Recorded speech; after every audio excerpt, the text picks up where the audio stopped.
Kama kawaida tupo kwenye banda la kuku ambapo watu wengi wanatuambia bwana, mimi niko mjini siwezi kufuga kuku, sina eneo. Kwa hiyo tumedesign banda ambalo ni simple. Unaweza kaliona, wanaweza kukaa kuku wengi na lina gorofa. Kwa hiyo gorofa sio lazima kae mtu, hata kuku pia anaweza kukaa gorofani. Kwa hiyo kuku akijisaidia kinyesi chake kitakuja hapa. Tunachofurahia zaidi, ili banda ametengeneza kijana. Njoo waoneshe. Ili banda ametengeneza kijana na anaendelea kutengeneza. Na ni kijana ambaye anajifunza hapa kilimo halisi. Huyu ni John. Anajifunza. Nadhani tutaona jinsi anaofanya. Hichi kitu tunatamani kijana wote aweze kukifanya. Kwa hiyo ndio maana tunawakaribisha vijana pia waje kilimo halisi, wajifunze. Tunataka tukuoneshe shughuli nyingi ambazo zinafanyika hapa kilimo halisi. Kama tulivyooneshana kwenye banda ambalo mfugaji wa mjini unaweza kulifanya, pia hii hapa ni urban farming. Kilimo cha mjini. Upo mjini pia unaweza kutengeneza bustani kama hii hapa. Ndio maana leo pia kwenye group yetu ya kilimo halisi, of course nitafundisha jinsi ya kufanya hichi kilimo. Kwa hiyo ambao upo tumekuadi, jiandae kusoma hichi kitu. Kwa ambao hujajiunga pia tunakukaribisha kwa shilingi 30. Tumekuonesha kwenye bustani, tumekuonesha kwenye banda la kuku, lakini hichi kitu tunachodesign hapa tunapenda kuonesha kabla akijafika mbali ili ujue mwanzo wake ulikuwaje. Lakini kitu kizuri ni kwamba wanafanya vijana. Kwa kijana ambaye unaangalia hii video pia unaweza kujifunza kufanya vitu kama hivi hapa. Hawa vijana pia wamejifunza. Kwa hiyo kama umesoma measurement ndio hapa vipimo vinafanyika. Unaona kamba hii hapa. Hichi kitu tunatamani kila kijana aweze kukifanya. Kwa mzazi hakikisha unampa elimu kijana kama hii hapa. Pia tulielezana kwamba unaweza kuwa na kitu kama hichi hapa nyumbani kwako, kama unavyoweza kuona kwenye jiko letu pia. Tumeotesha nini? Tumeotesha mboga kama hizi hapa. Lakini pia tunaelekeza Sheila picha na mahindi. Tumeelekeza kwamba chakula unaweza kukizalisha mwenyewe nyumbani kwako.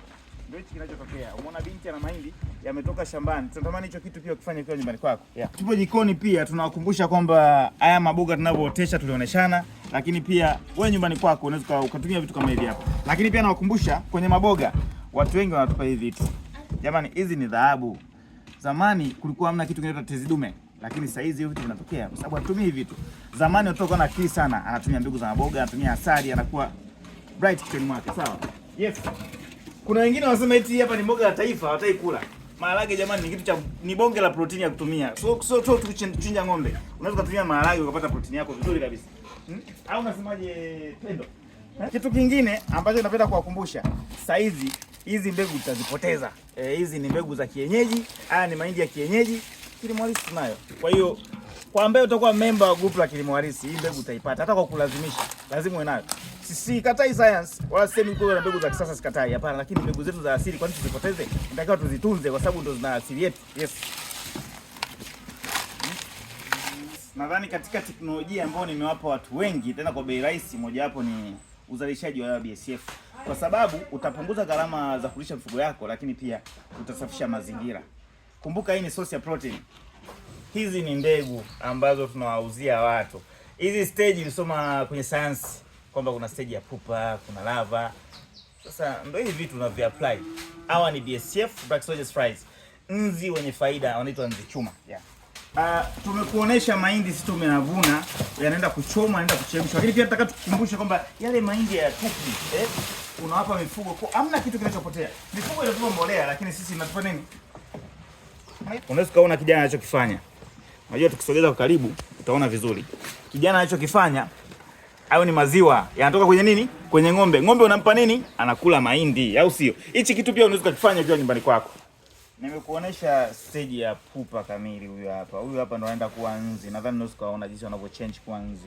Hichi kitu unaweza kufanya ukiwa nyumbani kwako. Lakini hivi vitu mimi hapa ninafundisha kwenye group kwamba hawa nzi unaweza kuwafuga pia kwa nyumbani kwako wakakupa manufaa yote ambayo unayaona.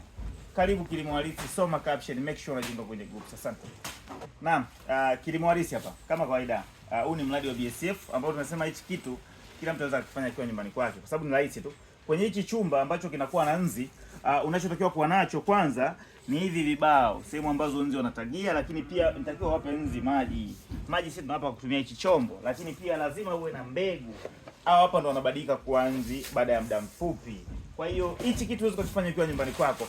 Kwa nini tunafuga hawa nzi? Kwa sababu tunataka watupe mayai. Mayai yao ndo wale lava ambao kuku wanawapenda. Ni source ya protein. Hichi kitu unaweza kufanya nyumbani kwako. Hakikisha unajiunga kwenye group ujifunze, lakini mbegu yake kilo moja shilingi 20. Wanasema kwenye maisha, yani wewe kama utoi pia huwezi kupata. Kwa mfano, sisi huyu ng'ombe tumempa nini? Tumempa majani hapa anakula. Lakini yeye anatupa maziwa. Kumbuka pia ukiacha kama ng'ombe anatupa maziwa, pia huyu ng'ombe atatupa mbolea, ambayo mbolea inasaidia kwenye bustani. Twende kuonesha faida ya mbolea kwenye bustani. Hapa nataka nikuoneshe jinsi gani tunavuna mbolea. Njoo uoneshe kidogo. Hii ni liquid fertilizer ambayo tunatamani kila mkulima aweze kuivuna kwa ajili ya matokeo mazuri shambani kwake. Yeah.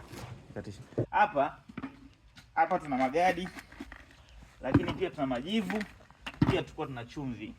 Tulikuwa tunamtibu ng'ombe wetu. Ng'ombe wetu alikuwa na changamoto. Kwa hiyo kwa ambao mpo kwenye group la kilimo of course la mifugo farm, huyu ng'ombe wetu alikuwa na shida kidogo, tumemtibu kwa njia za asili kabisa. Na hicho kitu pia unaweza kufanya ukiwa kwenye shamba lako. Na tutakuelekeza kitu gani ya kufanya. Asante, karibu Kilimo Halisi.